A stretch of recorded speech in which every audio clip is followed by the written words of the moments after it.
اے وہ جان جو مطمئن رہی، یہ تو اس کا لفظی ترجمہ ہوا، لیکن جیسا کہ میں نے عرض کیا انسانی نفسیات کے بہت ہی اہم حقائق ہیں جو اس ایک لفظ کے پردے میں چھپے ہوئے۔ یہ وہ مضامین ہیں جو میں نے اپنے درس کے دوران مختلف مواقع پر بیان کیے ہیں، لیکن جیسے میں نے اس سال اپنے تنظیم اسلامی کے سالانہ اجتماع میں بھی اور انجمن کے محاضرات میں بھی کوشش کی کہ بعض جو بنیادی اور اہم مضامین ہیں ہمارے دین کے اور قرآن حکیم کے جو بنیادی تھیمز ہیں ان پر میں نے اپنی سوچ کو اپڈیٹ کیا، اور آخری جو نتائج ہیں آج کی تاریخ تک وہ میں نے گویا کہ کوشش کی کہ میں انہیں ایک ترتیب کے ساتھ بیان کروں۔ وہی بات میں کرنا چاہتا ہوں اس نفس مطمئنہ کے حوالے سے۔ نفسیات انسانی کے ضمن میں بعض حقائق جو پہلے وقتاً فوقتاً بیان ہوئے ہیں آج ذرا انہیں ترتیب کے ساتھ اگرچہ اختصار ضرور رہے گا۔ سب سے پہلے یہ نوٹ کیجئے کہ نفس کا لفظ قرآن مجید میں 3 معنی میں آیا ہے۔ ایک اس کے معنی ہے کوئی شخصیت، مکمل شخصیت، کسی کی ذات پوری کی پوری ذات۔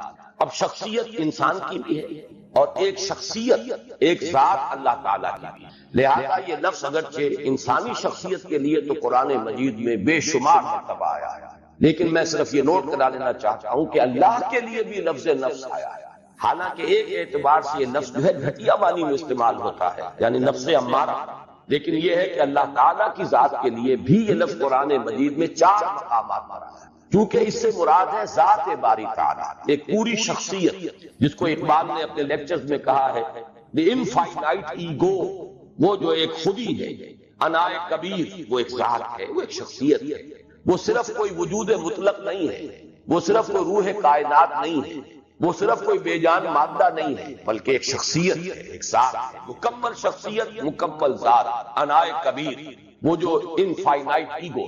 چنانچہ یہ نوٹ کر لیجئے سورہ آل عمران کی آیات نمبر 28 اور نمبر 30 میں 2 مرتبہ یہ الفاظ آئے وَيُحَذِّرُكُمُ اللَّهُ نَفْسَهُ، اللہ ڈراتا ہے تمہیں اپنی ذات سے، یعنی اللہ کی ذات سے۔ اللہ تعالیٰ تمہیں ڈرا رہا ہے کہ اس سے ڈرو، مجھ سے ڈرو۔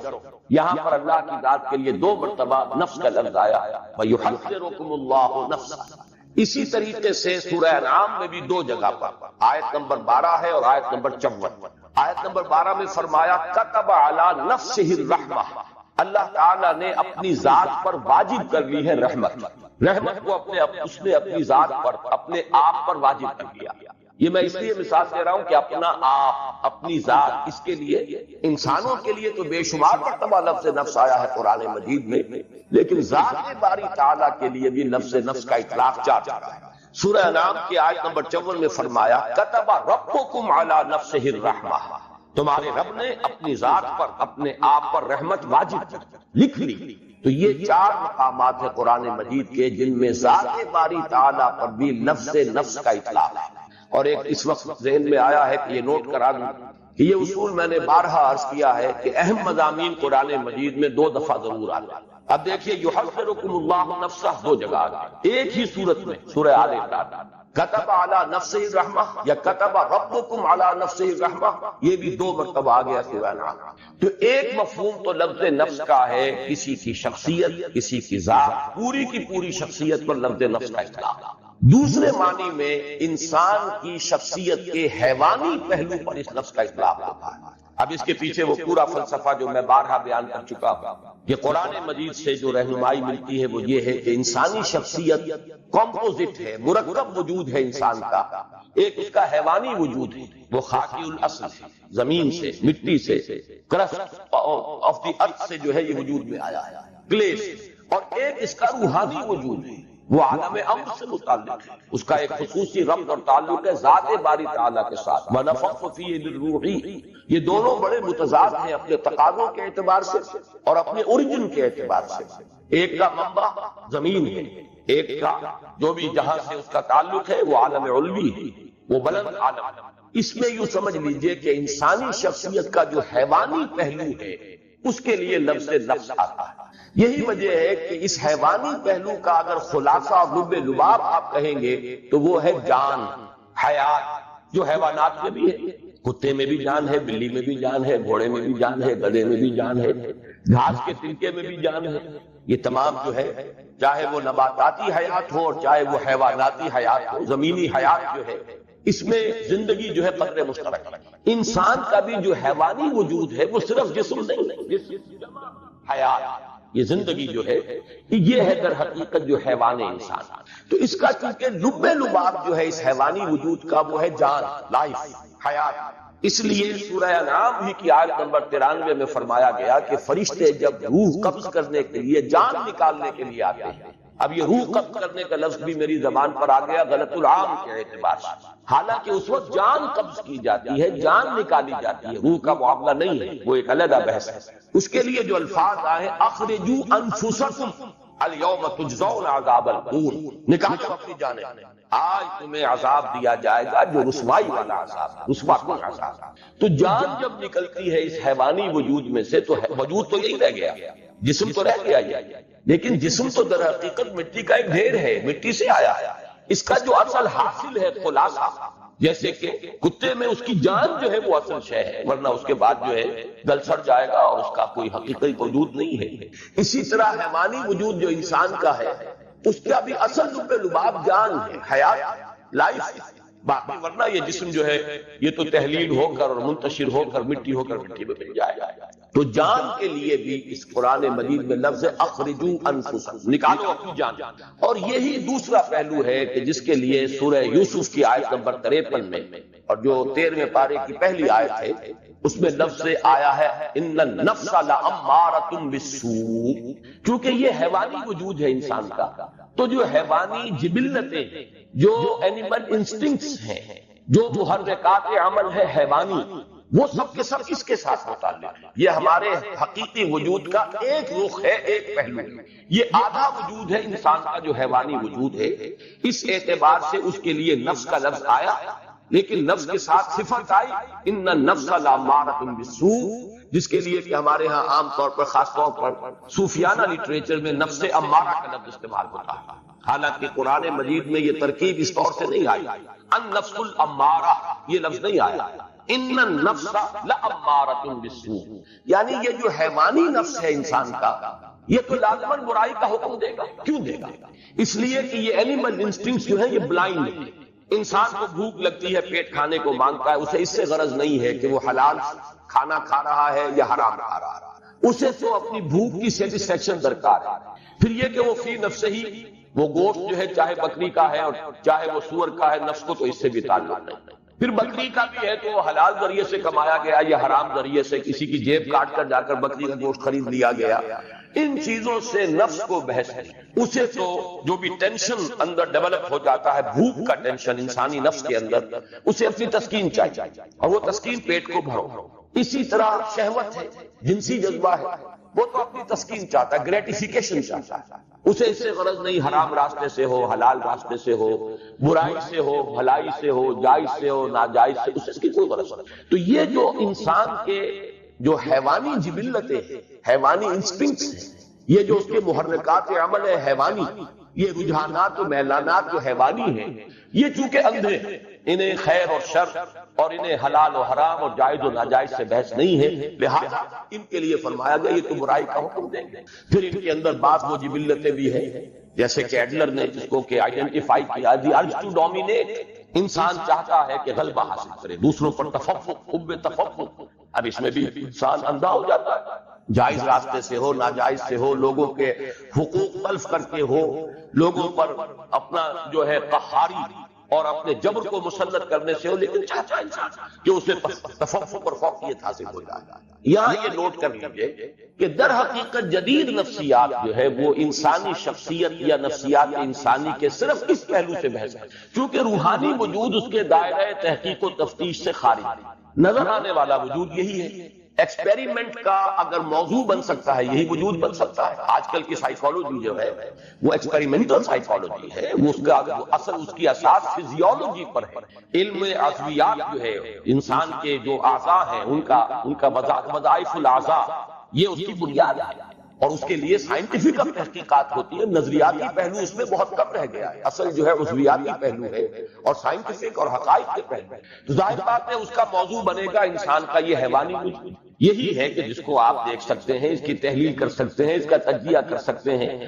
تو یہ جو موضوع ہے جدید نفسیات کا، اس میں کوئی شک نہیں کہ ماننا پڑتا ہے کہ بہت سے ماہرین نفسیات جو ہیں، جدید نفسیات کے ماہر، انہوں نے واقعی بڑی گہرائی میں مشاہدہ کیا، اگرچہ جو اس پر انہوں نے پھر جو نظریات ڈیولپ کیے ہیں، چونکہ یکرخا مطالعہ ہے ان کا، انسان کی پوری شخصیت تو ان کے موضوع غور و فکر کا موضوع ہی نہیں ہے، انسان کا جو روحانی وجود ہے وہ ان کے دائرہ تحقیق و تجسس میں آتا ہی نہیں، لہذا وہ یک طرفی بات ہے۔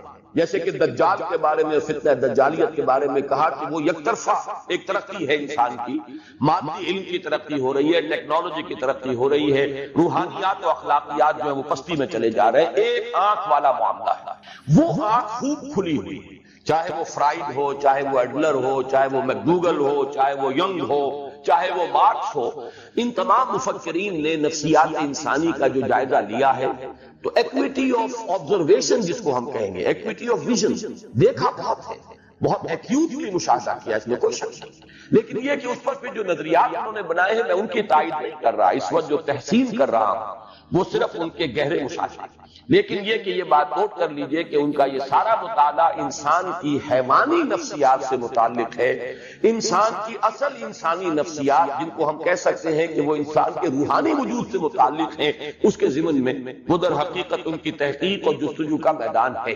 اب تیسری بات نوٹ کیجئے کہ اصلاً اسلام اور قرآن نے جو ہدایت ہمیں دی ہے اس کے بارے میں پہلی بات تو میں عرض کر چکا ہوں کہ یہ کمپوزٹ وجود ہے، حیوانی وجود اور ایک روحانی، لیکن قرآن سے ہمیں یہ معلوم ہوتا ہے کہ ایک حقیقت اور ہے انسان کے اندر جو ان دونوں کے بین بین ہے، انسان کا ایک وجود روحانی وجود، ایک حیوانی وجود، حیوانی داعیات، حیوانی محرکات، حیوانی رجحانات، حیوانی میلانات، حیوانی محرکات عمل، روح اس کے تقاضے، اس کی پل، وہ بلندی کی طرف لے جانا چاہتی ہے انسان کو، یہ پستی کی طرف لے جانا چاہتے ہیں انسان کو، لیکن ان دونوں کے مابین ایک پل اپورڈ ہے، ایک پل ڈاؤن ورڈ ہے، دونوں کے مابین ایک اور لطیف حقیقت ہے انسانی وجود کی جس کو کہا جاتا ہے قلب۔ اب یہ لطیف حقیقت کا جو لفظ میں نے استعمال کیا ہے، صوفیہ اسی کو استعمال کرتے ہیں، لطائف، لطائف ثلاثہ کا میں قائل ہوں کہ قرآن مجید سے مجھے ان کا ثبوت ملا ہے۔ بعض صوفیہ نے لطائف خمسہ، لطائف ستہ، وہ اور بھی کچھ چیزیں ہیں کہ جن پر گفتگو کی ہے، لیکن بہرحال میں یا تو یہ کہ یہ سمجھ لیجئے کہ میں اپنے قصور فہم کا اعتراف کر رہا ہوں، بہرحال مجھے قرآن مجید کے اندر ان کا سراغ نہیں ملا۔ نفس جس کے میں پوچھ چکا اور جدید ماہرین نفسیات کی ساری گفتگو، بحث، تفتیش، تجسس وہ صرف اسی سے متعلق، لطیفہ روح جو بلند ہے اور لطیفہ قلب۔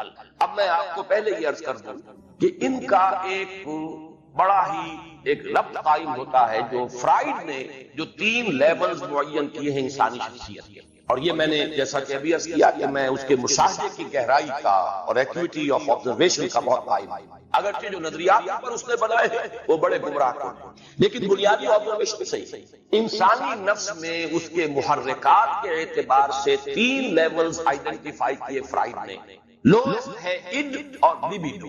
اڈ یا لیبیڈو یہ کیا ہے؟ یہ حیوانی جبلتیں، حیوانی تقاضے، انسان کا جو حیوانی وجود ہے اس کا جو میلان ہے، اس کا جو رجحان ہے، یہ کیا ہے؟ اڈ اور لیبیڈو، جس کا تعلق ہے بطن سے، فرد سے، حیوانی تقاضے۔ اس سے بلند تر سطح پر وہ کہتا ہے ایگو، خودی، کوئی اور شے ہے جو کنٹرول کرتی ہے لیبیڈو کو، اڈ کو، لیبیڈو کو کنٹرول کرنے والا کوئی ہے انسان کے اندر جس کو وہ ایگو سے تعبیر کرتا ہے، اور اس سے اوپر ایک اور شے کو آپ نے مشاہدہ کیا اور اس کو وہ تعبیر کرتا ہے سپر ایگو۔ اس ایگو سے اوپر بھی ایک ایگو ہے، ایک اور بلند تر خودی ہے، ایک خودی عام ہے اور ایک خودی اس سے بھی بلند ہے، سپر ایگو۔ اس سپر ایگو کی جو توجیہ اس نے کی ہے وہ گمراہ کن ہے، لیکن میں جو اس وقت اس کی طرف تعریف کر رہا ہوں وہ اس اعتبار سے کہ 3 لیولز کو جو اس نے آبزرو کیا اور آئیڈینٹیفائی کیا، یہ بھی اس کے مشاہدے کی گہرائی جو ہے اور اس کی اوپر دلالت کرتا ہے۔ ان لطائف ثلاثہ جو کورسپونڈنگلی قرآن مجید میں آئے ہیں وہ نفس امارہ یا حیوانی نفس، یہ ہے اڈ یا لیبیڈو، ایگو یہ قلب، لطیفہ قلب، اور سپر ایگو یہ در حقیقت لطیفہ روح۔ یہ 3 لطائف ہیں انسان کے اندر۔ اب اب نوٹ کیجئے اس کو، روح کا مسکن ہے قلب، روح مکین ہے قلب، اور باقی پورا وجود حیوانی جو ہے وہ گویا کہ وہ انسان کے ایڈ یا لیبیڈو سے عبارت ہے، وہ نفس امارہ ہے۔ قرآن مجید جو ہمارے سامنے حقائق بیان کرتا ہے ان کو اگر اس ترتیب سے میں بیان کروں تو یوں ہے کہ قلب منبع ارادہ ہے، ہمارے وجود میں ارادہ جو ہے اس کا منبع اور سرچشمہ دل ہے، قلب۔ وہ جو غالب نے کہا جانتا ہوں ثواب طاعت و زہد، پر طبیعت ادھر نہیں آتی، دل نہیں مانتا، دل نہیں راغب ہو رہا، دل مان جائے تو بس پھر تو ہر معاملہ درست ہو جائے گا۔ یہ دل جسے ہم کہتے ہیں یہ قلب منبع ارادہ ہے۔ البتہ اس قلب کے اوپر، اور دیکھیے لفظ قلب کیا ہے، قلب کا مادہ ہے جس کے معنی ہے بدلنا۔ جیسے اس دل کو میں نے بار عرض کیا ہے یہ ہمارے جسم کا ایسا عضو ہے، یہ قلب، اسے کبھی آرام نہیں، باقی تمام اعضاء کو آرام ملتا ہے، ہمارے تمام خلیات جو ہیں انہیں آرام ملتا ہے، دماغ بھی آرام کرتا ہے، کم سے کم 2-3 گھنٹے سوتا ہے، نہ خواب دیکھتا ہے نہ کچھ اور سوچتا ہے، لیکن یہ کہ اس کے بعد اس کا آرام پورا ہو جاتا تو خواب دیکھنا شروع کر دیتا۔ آپ سو رہے ہیں لیکن خواب دیکھتا ہے، وہ دماغ چل پڑا اس کی مشین، لیکن کچھ عرصہ اسے آرام کا درکار ہے، سوائے اس قلب کے کہ اس کے آرام کا مطلب موت ہے، فزیکل ڈیتھ۔ لہذا یہ ہر وقت کبھی سکڑ رہا ہے اور کبھی وہ پھیل رہا ہے، اس کے لیے ہر وقت تبدیلی کی کیفیت ہے، تو اس سے بھی ایک اس کے لفظ کا مناسبت قائم ہوتی ہے اس کی حقیقت کے ساتھ۔ اس قلب کے اوپر 2 اثرات پڑتے ہیں، ایک طرف روح کے اثرات پڑ رہے ہیں اور دوسری طرف نفس امارہ کی پل ہے اس پر، اور اس کو صحیح تر تعبیر کریں گے ہم ایمانی حقائق کی روشنی میں کہ یہ قلب جو ہے اس کے اندر روح انسانی ہے جو روح ربانی ہے حقیقت کے اعتبار سے، نفخت فیہ من روحی۔ یا تو یہ قلب جو ہے شفاف آئینے کے مانند ہوتا ہے جس میں سے اس روح کے انوار چھن چھن کر پورے وجود کو نورانی بنا دے، نفس امارہ کی گرفت نہیں ہے قلب پر، بلکہ جو انوار روح ہے، روح کے انوار وہ قلب کے آئینے میں سے، شفاف آئینے میں سے چھن چھن کر باہر آ رہے ہیں اور پورے وجود کو منور کر دیا۔ یا یہ ہے کہ ایڈ یا لیبیڈو نفس امارہ کا اتنا تسلط ہو گیا قلب پر، اس کی شہوت، اس کی خواہشات، اس کی دنیاوی جو تمنائیں اور آرزوئیں ہیں، طول عمل ہے، اس سب نے اس قلب کو سیاہ کر دیا، یا جیسے حدیث میں آتا قلب کو بند کر دیا۔ حضور نے باقاعدہ مٹھی بند کی۔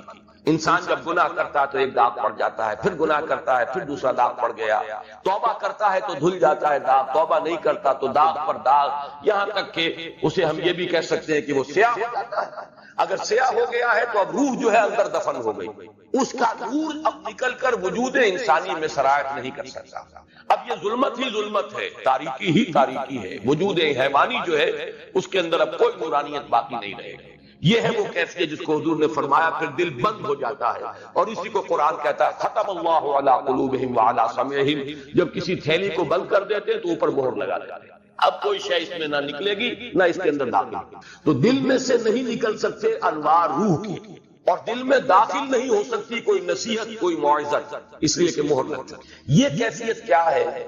یہ وہ کیفیت ہے کہ قلب انسانی پر فیصلہ کن غلبہ ہو گیا ہے، جو حیوانی میلانات ہیں، ظلمات نفس ہیں، انہوں نے ایسا تسلط کر لیا ہے کہ یا تو یوں کہیے کہ اس پر کوٹنگ آ گئی ہے، سختی آ گئی ہے دل کے اوپر، یا وہ دل کا جو باہر کا حصہ ہے وہ اتنا سیاہ ہو گیا ہے، اتنا بند ہو گیا ہے دل کہ اب اندر جو روح ہے وہ دفن ہو کر رہ گئی۔ اس کو نوٹ کر لیجئے، لفظ دفن میں خاص طور پر استعمال کر رہا ہوں اس لیے کہ ذرا آگے ہم چلیں گے، قد افلح من زکاہا وقد خاب من دساہا، دسا یا دسو کے معنی ہے کسی شے کو دفن کر دینا، یہ لفظ آگے آ جائے گا، تیسری ہی صورت ہے، بلکہ اگلے ہفتے انشاءاللہ ہفتے کو ہم یہ سورۃ الشمس پڑھیں گے۔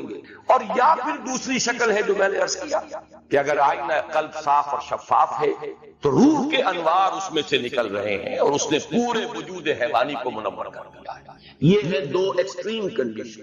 اس دوسری کنڈیشن کی ایکسٹریم صورت جو ہے وہ ہے شخصیت محمدی صلی اللہ علیہ وسلم۔ یہ نہیں تھا کہ آپ کے ساتھ نفس تھا نہیں، یہ نہیں تھا کہ آپ کے اندر جو ہے جسمانی تقاضے تھے نہیں، یہ نہیں تھا کہ آپ کو بھوک نہیں لگتی تھی یا آپ کے اندر جو ہے وہ جنسی تقاضا نہیں، لیکن یہ کہ اس سب کے اوپر روح محمدی کے انوار ایسے فیصلہ کن طور پر غالب ہو چکے تھے کہ پورا وجود نورانی ہو چکا تھا. اس اعتبار سے حضور کو اگر نور مجسم کہا جائے تو مجھے کوئی اعتراض نہیں. اس معنی وہ جس کو آگے بڑھا کر جو فلسفے اس پر ایجاد کر لیے گئے وہ علیحدہ شے ہے، لیکن اس معنی میں کہ روح محمدی صلی اللہ علیہ وسلم اتنی اس کی نورانیت قوی ہے، اور جو نفس ہے وہ حضور نے اس طور سے اس پر قابو پا لیا کہ روح کے انوار سے آپ کا پورا وجود جو ہے وہ منور ہو گیا. اس کے لیے سورہ نور کی وہ جو رکوع ہے، 5واں رکوع، اس میں جو تعبیر آئی ہے اسے ذہن میں تازہ کر لیجئے. نور علی نور، یہ تو انوار ہی انوار ہیں پورے وجود کے اندر. بتمام و کمال تو یہ ذات محمدی ہے صلی اللہ علیہ وسلم، لیکن یہ کہ اسی راستے پر چلنے والے اور بھی لوگ ہوں گے. نور کی انٹینسٹی تو وہ نہیں ہوگی جو نور محمدی کی ہے صلی اللہ علیہ وسلم، لیکن یہ کہ پورے وجود انسانی کا نورانی ہو جانا کم تر انٹینسٹی کے ساتھ یہ بالکل معقول بات ہے، سمجھ میں آنے والی بات. اور دوسری جو ایکسٹریم کیفیت ہے اس کے لیے ظلمات بعضها فوق بعض، تاریکیوں پر تاریکی. نور جو ہے روح کا وہ تو دفن ہو چکا، اس کے اوپر تو قلب کے اوپر کرس آ چکا، سختی آ چکی. ثم قست قلوبکم فہی کالحجارۃ او اشد قسوہ، پتھر سے زیادہ سخت ہو چکا. یہ آئینہ قلب سیاہ ہو چکا، زنگ آ چکا. کلا بل ران علی قلوبہم ما کانوا یکسبون، یہ سورہ مطففین میں ہم پڑھا ہے. یا حضور نے جیسے فرمایا کہ دل بند ہو گیا، اب اس پر مہر کر دی گئی. یہ ہے ظلمات بعضها فوق بعض. البتہ ایک تیسری کیفیت ہے بین بین. یہ قلب جو ہے کبھی ادھر کبھی ادھر. آپ یہ سمجھیے کہ 90% انسان اسی کیفیت میں ہوں گے. وہ لوگ کہ جن پر اس طریقے سے حیوانیت کا غلبہ ہو چکا ہو کہ کوئی خیر کا وجود ہی نہ رہے، یہ بھی ایکسٹریم لوگ کم ہوتے ہیں. کوئی نہ کوئی جھوٹی نیکی، ململے کی نیکی، دکھاوے کی نیکی، ڈاکوؤں کے ہاں، جیب کتروں کے ہاں، بستہ الف اور بستہ بے کے بدماشوں کے ہاں، رنڈیوں کے ہاں، یعنی آبرو باختہ عورتوں کے ہاں ہوتی ہے کوئی نہ کوئی. محرم آیا تو کالے کپڑے پہن کر اور وہ سبیلیں لگائیں گی اور آئیں گی اور تازیوں میں کچھ نہ کچھ ہے. اپنے نفس کو دھوکہ دینے کے لیے کوئی نہ کوئی خیر جو ہے اس کا انسان اہتمام کرتا ہے. اسی کا ذکر آ رہا ہے سورہ بلد میں. احببت مالا لبدا، میں نے تو بڑا مال لگا دیا، خرچ کر دیا. میں نے تو خیر کے کاموں میں، بھلائی میں، مسکینوں کو کھلانے میں بڑے بڑے لنگر کھولے. یہ سب کام ہے کس کے ساتھ؟ بدی کے ساتھ. بدی بھی ہے، حرام خوری بھی ہے، سمگلنگ بھی ہو رہی ہے، اور بھی جو بھی سودی کاروبار بھی ہو رہا ہے، لیکن مسجدوں کو چندے بھی دیے جا رہے ہیں، دارالعلوموں کی سرپرستی بھی ہو رہی ہے. تو اکثر و بیشتر آپ کو ملے گا گڑبڑ معاملہ کہ کچھ نیکی کی طرف بھی ہے اور کچھ بدی کی طرف بھی ہے. یہ ہے جس کو قرآن تعبیر کرتا ہے نفس لوامہ. لا اقسم بیوم القیامہ ولا اقسم بالنفس اللوامہ. اس لیے کہ یہ روح جو ہے اس کا اثر کیا ہوتا ہے انسان پر؟ یا تو مثبت اثر ہے، نیکی کی طرف کھینچتی ہے، اس لیے کہ اس کا منبع جو ہے وہ خیر کل ہے، ذات باری تعالیٰ سے اس کا تعلق ہے تو خیر کی طرف بلائے گی. دوسرے یہ، اور اسی اعتبار سے مغرب کے فلسفے میں ڈیوائن سپارک کا جو لفظ آتا ہے، ادب، انسان کے اندر ایک روح ملکوتی ہے، ایک شعلہ ملکوتی ہے. حیوانات سے ممتاز ہو جاتا ہے انسان اس اعتبار سے کہ انسان کے اندر ایک شعلہ ملکوتی موجود ہے، ڈیوائن سپارک موجود ہے. حیوان کوئی ایسا نہیں ہوگا، کوئی کتا اپنی ہڈی پر دوسرے کتے کو بس پڑتے نہیں آنے دے گا. لیکن انسان ہو سکتا ہے کہ ایک روٹی اس کے پاس ہو اور کوئی اور بھوکا آئے تو وہ آدھی اس کو دے دے یا چوتھائی دے دے، کچھ نہ کچھ دے دے. معلوم ہوا کہ انسان حیوان سے ممیز ہے، انسان کے اندر کوئی اور شے ہے، حیوانی جبلتوں اور حیوانی تقاضوں سے بلند تر کوئی حقیقت انسان کی ہے، جس کو کہ مغرب کے ادیبوں نے بھی مانا، اسے کہا ہے کہ وہ ڈیوائن سپارک ہے. بہرحال نفس، یہ جو روح ہے انسان کے اندر، اس کا مثبت تقاضا کیا ہے؟ خیر کی طرف دعوت. اور منفی اس کا مظہر کیا ہے؟ جب انسان کسی برے کام کا ارتکاب کرتا ہے تو ملامت. اسی کو آپ کہتے ہیں کانشنس، اسی کو آپ کہتے ہیں ضمیر. اسی کو قرآن نے کہا ہے نفس لوامہ. لا اقسم بیوم القیامہ ولا اقسم بالنفس اللوامہ. یہ نفس لوامہ ہے. تو گویا کہ یہ جو ہماری صوفیانہ اصطلاحات ہیں، نفس امارہ، نفس امارہ سے مراد ہمارا حیوانی وجود جو بلائنڈ ہے، اسے خیر شر سے، حلال حرام سے، جائز ناجائز سے کوئی بحث نہیں۔ اگر یہ غالب آ گیا تو ظلمات بعضھا فوق بعض، کوئی ملمے کی نیکی بھی نظر نہیں آئے گی، جھوٹ موٹ کی بھی کوئی روشنی نظر نہیں آئے گی۔ اور دوسرا کیا ہے، اگر انسان کچھ خیر کی طرف بھی چلتا ہے اپنی روح کے تقاضے کے تحت، اور اگر کوئی برا کام کرتا ہے، نفس کا غلبہ ہو گیا، شہوات کا غلبہ ہو گیا، خواہشات کا غلبہ ہو گیا، بری حرکت سرزد ہو گئی، تو پھر اندر سے وہ روح جو ہے ملامت کرتی ہے، وہ ضمیر جو ہے، مائی کانشنس از بائٹنگ، میرا ضمیر مجھے ملامت کر رہا، یہ نفس لوامہ ہے۔ اس کو تعبیر کرتے ہیں یہ نفس کی اس سے ایک بہتر اور اعلیٰ تر شکل ہے۔ بلند ترین شکل جو ہے وہ نفس مطمئنہ، جبکہ انسان کی روح کو تمکن حاصل ہو جائے وجود انسانی پر۔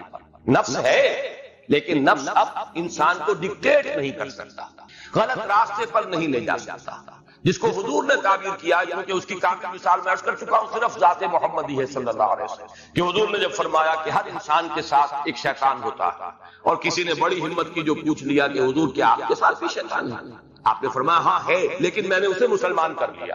یعنی وہ شیطان بھی ہے، وہ نفس بھی ہے، لیکن میں نے اسے مسلمان کر لیا، میرا اس کے اوپر کنٹرول ہے، میں قابو یافتہ ہوں، اور جب قابو یافتہ ہوں تو میری روح جو یہ ہے وہ کیفیت جس کو نفس سے۔ یہاں اب میں چاہتا ہوں کہ اس کے ساتھ دوسرا لفظ کیا ہے، یا ایتھا النفس المطمئنہ۔ ابھی تک میں نے عرض کیا کہ نفس کا لفظ مکمل شخصیت کی توجیہ کے لیے بھی آتا ہے، تعبیر کے لیے۔ نفس ہمارے صرف حیوانی وجود کے تقاضے کے لیے بھی آتا ہے، جس کا خلاصہ اور لب لباب ہے ہماری جان، اور اسی معنی میں وہ نفس امارہ کا لفظ استعمال ہوتا ہے۔ پھر نفس بحیثیت کل جب آئے گا تو نفس مطمئنہ یہ پوری انسانی شخصیت کی وہ کیفیت کہ جس میں انسان کا لطیفہ روح جو ہے اس درجے غالب آ چکا ہے پورے وجود پر کہ وہ لطیفہ نفس جو ہے وہ ہوتے ہوئے بھی غیر مؤثر ہو گیا، اور تمکن حاصل ہو گیا اس کے پورے وجود پر، حکمرانی اور تسلط جو ہے وہ ہو گیا ہے اس کے روحانی۔ اب مطمئنہ کسے کہتے ہیں؟ اطمینان، یہ ہم اردو میں اس کو لکھتے ہیں تو اطمینان لکھتے ہیں یہ کے ساتھ، عربی میں اصل میں یہ لفظ ہے اطمینان حمزہ کے ساتھ۔ هو الاستقرار والثبات، کسی چیز پر جم جانا، یہ ہے در حقیقت اطمینان کا اصل مطلب۔ اس اطمینان کے دو رخ ہیں، اور یہ میں اس مرتبہ اپنے حقیقت ایمان والی بحث میں ایمان کا امن سے تعلق اس میں تفصیل سے بیان کر چکا ہوں۔ اس مرتبہ کے محاذات انسان کو دو قسم کے اطمینان درکار، ایک ذہنی اطمینان اور اس کو ہم ذہنی سکون سے بھی تعبیر کرتے ہیں، ایک قلبی اطمینان یا قلبی سکون، اسے اطمینان کہیں، سکون کہیں، امن کہیں، تینوں الفاظ یہاں ہم معنی ہو جائیں گے۔ ذہنی اطمینان، قلبی اطمینان، ذہنی سکون، قلبی سکون، ذہنی امن اور قلبی امن۔ ذہنی امن کیا ہے؟ اس کائنات کے جو اصل بنیادی حقائق ہیں ان پر انسان کا دل ٹوٹ گیا ہے۔ اللہ ہے، حق اللہ ہے، مجھے یقیناً اس کے حضور میں جانا ہے، میں وہیں سے آیا ہوں، انا للہ و انا الیہ راجعون، میری اصل زندگی آخرت کی زندگی ہے، مرنے کے بعد ہی اٹھنا ہے۔ یہ جب ہے ہو جاتا ہے، اب اس میں شکوک نہ رہے، شبہات نہ رہے، وہ بات نہ ہو کہ ان نظن الا ظنا وما نحن بمستيقنين، گمان سچ ہوتا ہے لیکن یقین نہیں ہوتا، یہ نہیں، بلکہ جسے کہا گیا سورہ حجرات میں انما المؤمنون الذين آمنوا بالله ورسوله ثم لم يرتابوا، پھر شک ہرگز نہ کرے۔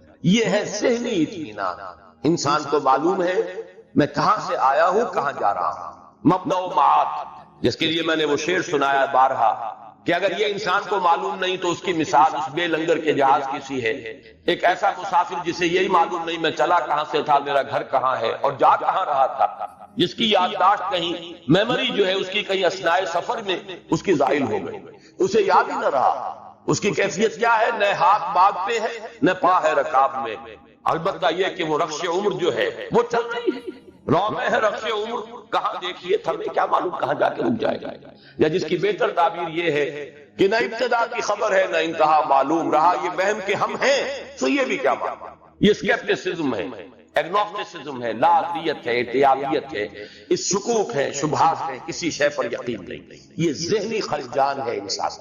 اور قلبی اطمینان کیا ہے؟ قرآن مجید کی اصطلاح میں اس کا نام ہے زوال خوف و حزن، نہ خوف رہے نہ حزن رہے، کچھ نہیں ہوگا جب تک کہ اللہ کا عزم نہ ہو، وہ میرا مولا ہے، ہوا مولانا، تو کس بات کا خوف؟ جو ہوگا خیر ہوگا، اس لیے کہ بیدک الخیر، اللہ کے ہاتھ میں خیر ہے، تو ڈر کس کا؟ اور جو کچھ ہوا اس کے کیے سے ہوا، اس کے فیصلے سے ہوا، اس میں یقیناً خیر ہے۔ راضی برضائے رب، اللہ کی رضا پر انسان راضی۔ زوال خوف و حزن یہ ہے قلب کا اطمینان۔ تو نفس مطمئنہ اصل میں اسے کہا جائے گا، یہ در حقیقت معرفت اور ایمان ہی کی انٹینسٹی کا نام ہے۔ اسی کے لیے دوسری اصطلاح احسان ہے۔ احسان اس کا عملی پہلو ہے، اور اس کی داخلی کیفیت جو ہے وہ اطمینان والی، ذہن بھی مطمئن اور دل ٹھکا ہوا، دل بھی قائم۔ اس کے اندر خوف اور حزن کے کیفیتیں جو ہے وہ سوائے جیسے کہ میں نے کل عرض کیا تھا ایک طبعی سا اثر، اگر کسی چیز نے کاٹا ہے ایک دم ہاتھ جو ہے آپ کا ہل گیا، درد محسوس ہوا، ٹھیک ہے، یہ طبعی اثر ہے اس کا، لیکن نفسیاتی اثر نہیں کہ اس کی وجہ سے کوئی غم لاحق ہو جائے، کوئی انسان کے اوپر جو ہے مایوسی کی کیفیت طاری ہو جائے، کوئی زبان سے اللہ کے لیے شکوہ اور شکایت کے الفاظ نکل جائے، نالا و شہوت، یہ نہیں، بلکہ یہ کہ اس کے اوپر ضبط ہے مکمل۔ یہ ہے در حقیقت زوال خوف و حزن۔ الا ان اولیاء اللہ لا خوف علیہم ولا هم یحزنون۔ تو اب یوں سمجھیے کہ لفظ احسان، لفظ مرتبہ ولایت، الا ان اولیاء اللہ لا خوف علیہم ولا هم یحزنون، یہ دونوں مساوی ہیں نفس مطمئنہ کی۔ جو کیفیت اس لفظ احسان میں ہے، جو کیفیت مرتبہ ولایت کی ہے، وہی نفس مطمئنہ ہے۔ البتہ اب آخری بات جو اس کے لیے میں عرض کرنا چاہتا ہوں وہ یہ ہے، اس صورت میں خاص تعلق کیا ہے اس نفس مطمئنہ کا؟ یا ایتھا النفس المطمئنہ، اس کا تعلق اس صورت کے ساتھ کیا ہے وہ نوٹ کر لیجیے۔ میں نے عرض کیا تھا اس سورہ مبارکہ یعنی سورۃ الفجر کی بنیادی مرکزی اہم ترین آیات کیا ہیں؟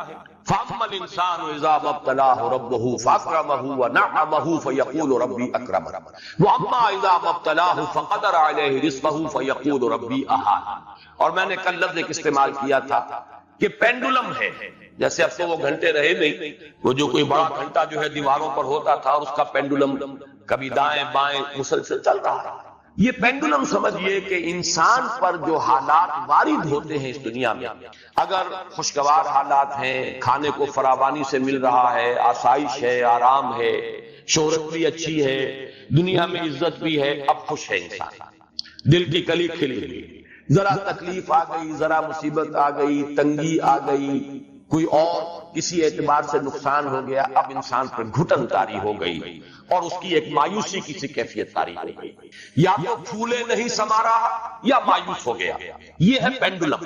جتنا جتنا اس پینڈولم کا سوئنگ زیادہ ہوگا اتنا ہی انسان معرفت سے محروم اور حقیقت سے محجوب ہے۔ یہ انورسلی پروپورشنل ہوگا معاملہ، جتنی معرفت میں بلندی ہوگی، ترقی ہوگی، پینڈولم کا سوئنگ کم ہو جائے گا، یہاں تک کہ معرفت کا ایک مقام وہ آئے گا چٹان کے مانند انسان کھڑا، کوئی کیفیت اس پر اثر انداز نہیں ہو رہی، جیسے چٹان ہے، کوئی بہت منہ زوردار دریا ہے اور اس کی موجیں آ کر تھپیڑے لگا رہی ہیں، اس چٹان کو کوئی نقصان نہیں، اس پر کوئی اثر نہیں۔ یا کوئی بڑا سا پتھر بھی آ گیا لڑکتا ہوا پانی کے اندر، دریا کنہار میں تو نظر ہی آ جائے گا آپ کو، لیکن اس چٹان سے کیا کرے گا؟ سر پھوڑے گا اور خود چل دے گا، خود ٹوٹ جائے گا، چٹان کو کچھ نہیں کہہ سکتا۔ وہ چٹان کے مانند بدلتے ہوئے حالات میں انسان اگر قائم ہے، یہ ہے نفس مطمئنہ۔ خوشی آ گئی تو ٹھیک ہے، اللہ کا فضل ہے، اللہ کا شکر ہے، لیکن یہ کہ اس کے اوپر اترانا، فرح فخور، نہیں، یہ کیفیت نہیں ہوئی۔ اسی طرح تکلیف آ گئی، اللہ کی طرف سے ہے، آزمائش ہے، اس میں بھی میرا کوئی خیر مضمر ہے۔ اگر کوئی عزیز فوت ہو گیا، اللہ کی شے سے اللہ نے لے لی، جیسے کہ میں نے کئی مرتبہ آپ کو سنایا، میرے والد مرحوم نے اپنا مشاہدہ بیان کیا، حالانکہ وہ کوئی زیادہ مذہبی شخصیت نہیں تھے، خاص طور پر یہ تصوف کے کوچے میں ان کا کوئی بھی ان کا گزر نہیں تھا، لیکن ایک بزرگ تھے ہمارے حصار میں جو میرا قصبہ ہے، ذاتی میری پیدائش کا مقام بھی ہے، اور وہیں تقریباً یوں سمجھیے کہ زندگی کے 15 برس گزرے ہیں۔ تو وہ ایک بزرگ تھے مظفر علی خان، اور ان کے پھر یہ جو خلیفہ تھے عبد الصمد خان، وہ ہیں جو رینالہ خرد میں دفن ہیں اور جن کے نام کی تختی لگی ہوئی ہے، مسلم مسجد کا سنگ بنیاد انہوں نے رکھا تھا۔ ان کے جو بزرگ تھے، ان کے جو مرشد تھے مظفر علی خان، ان کا مشاہدہ والد صاحب نے خود بتایا ہے۔ 1919 میں غالباً کوئی پلیگ آئی تھی یا کوئی بہت بڑا انفلوئنزا آیا تھا، بڑی ایک وبائی کیفیت تھی۔ 2 جوان بیٹے ان کے، اور یہ کیمبل پور کی طرف کے پٹھان تھے، یعنی سرخ و سفید رنگت کے بڑے خوبصورت 2 بچے۔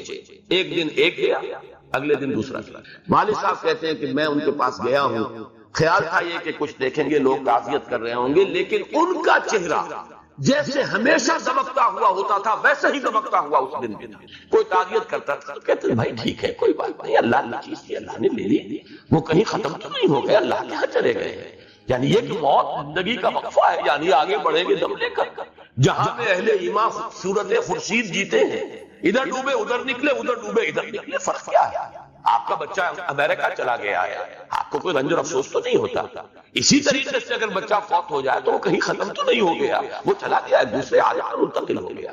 صرف یہ کہ امریکہ اسی عالم کی ایک جگہ ہے، وہ عالم دوسرا ہے، وہ انسین ہے، وہ ہمارے لیے اس وقت غیب کے پردے میں جو ہے وہ مستور ہے۔ یہ کیفیت ہے اصل میں نفس مطمئنہ۔